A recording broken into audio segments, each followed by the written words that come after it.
Special occasions like today, fruits, suman,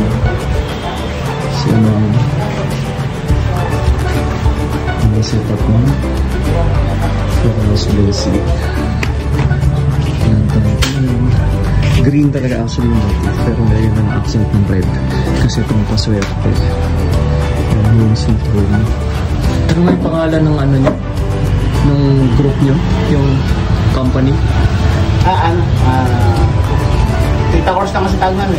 MC ang MC Catering. MC Catering yan. Si MC Catering. Set up sila.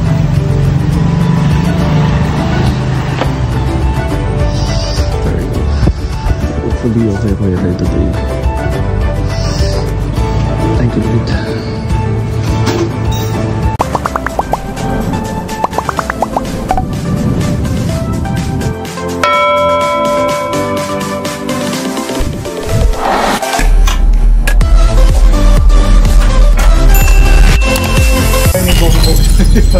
Oo nga naman.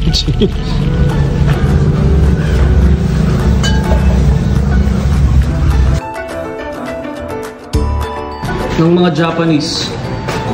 Ganyan style nila. First visitors. Regalo ni nanay. Sana yung babasahin, mabigat lang, hindi ko na kaya. Plastic na lang yung sisig. Pwede na naman plastic. Para magamit mo. Ayun. Ito lang ang picture, wala ang picture. Ayan, sakto na. Sakto na pa yung picture. Yung baso ano na lang, yung plastic. Para ano.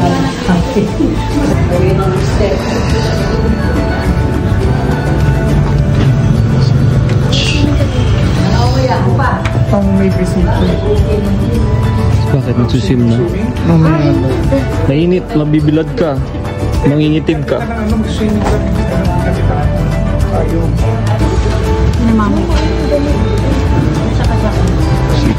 Sige na po tayo. Sa ngalan ng Ama at ng Anak ng Espiritu Santo, paghari nawa ang kapayapaan sa tahanan ito at sa mga naninirahan dito.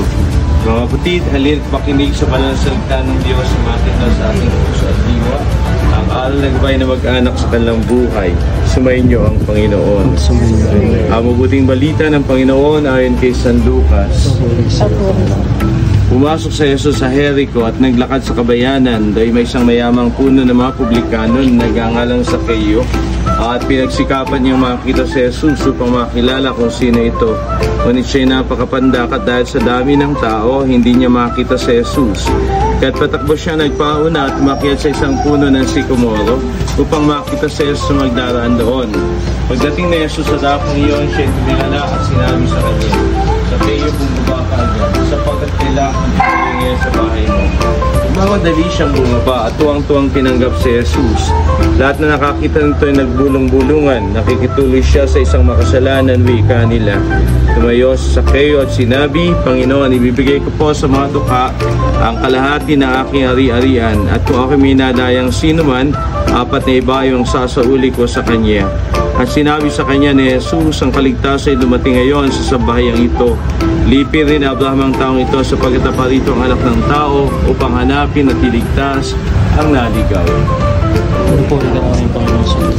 Mga kapatid, halina't tumulog sa Ama na bukal ng buhay ng lahat ng mga mag-anak at sambahayan. Sa bawat panalangin natin pong tutugon, sapagkat lubha kang maawain. Ulitin natin, sapagkat lubha kang maawain.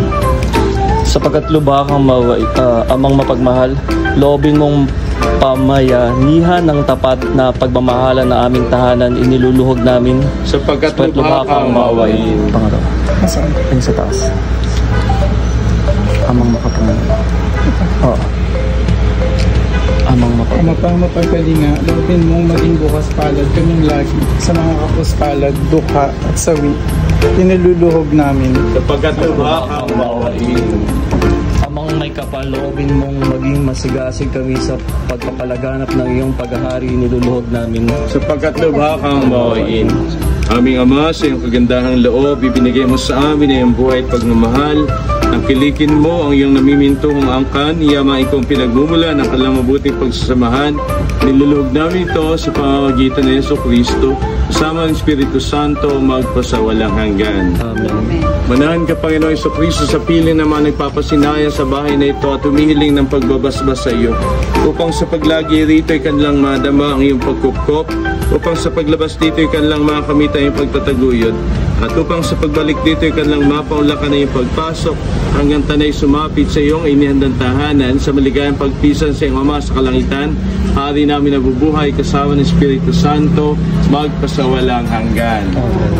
Habang winiwisikan po natin ng buong kabahayan, ating awitin ng isang pananampalataya.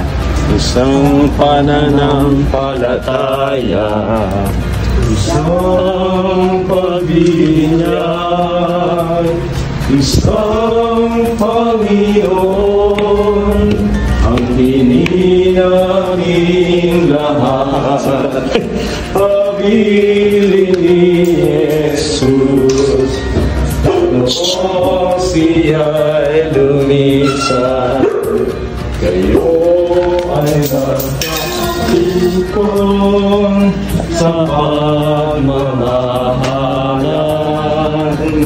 Isang pananampalataya, isang pagbibinyag, isang Panginoon, ang hininating lahat, mga alagad ko.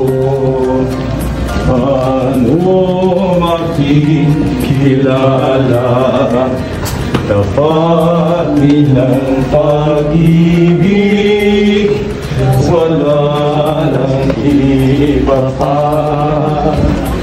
Isang pananampalataya, isang pagbibinyag, isang Panginoon, ang hininating lahat.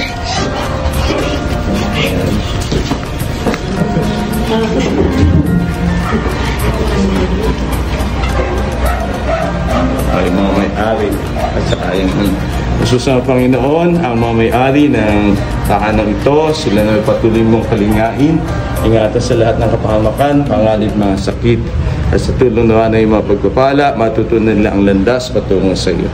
Niling namin ito sa pamagitan ng Jesucristo, kasama ng Espiritu Santo, magpasawalang hanggan. Amen. Ang Panginoon, ang mga salaping ito, sa gisag ng kabuhay na hanggang sa daigdig na ito, sa iyong pagbubasbas sa mga ito, paspasan mo ang aming kabuhay, pagpaglalim. Hiniling na ito sa pamamagitan ng Jesucristo, kasama ng Espiritu Santo, magpasawalang hanggan. Amen. Sumayin niyo ang Panginoon, At sabayin niyo rin. Walain kayo ng mga pangyariang Diyos, Ama, Anak, at Espiritu Santo. Amen. Tanda na ating pagkilala sa kabutihan ng Panginoon para sa tahanan ito. Palakpan natin, Panginoon. Yay! Ngayon, wala sa bungad. Sabi mo yung... papasok. Ayan, papasok. Akyat. Ayun po, ipan.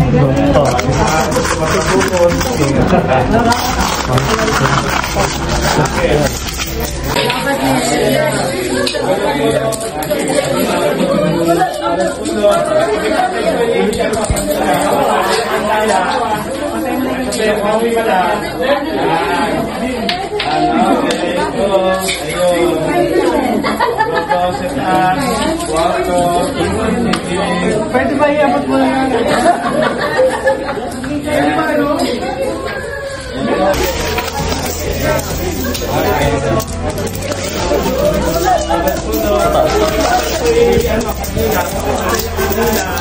patay mo na yung kandila.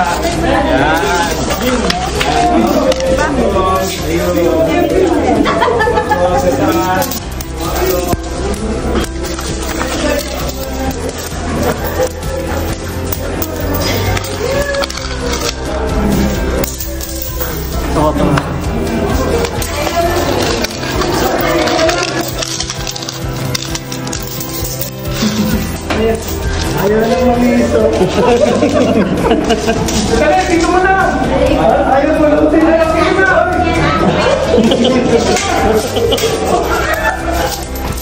Pulutin niyo yung pamilya ko!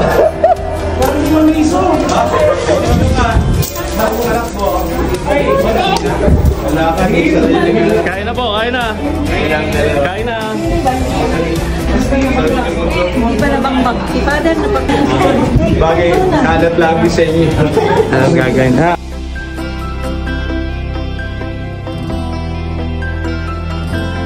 Salamat po. Salamat. Salamat din. Alright. Thank you. Sige, papilayin na natin sila. Sige po. Pwede na. Pisa Karaos. Excited na ako sa ice tea. Kung malamig. Paano mo na sila? Tita, kain ako. Sige po, ayan, para mauna na kayo. Kain na, kain na. Okay na yung ano, open na po yung buffet. Kain na tayo, kain na tayo. Kain na po. Lunch na tayo. Sige. Lunch na. Tito. Okay.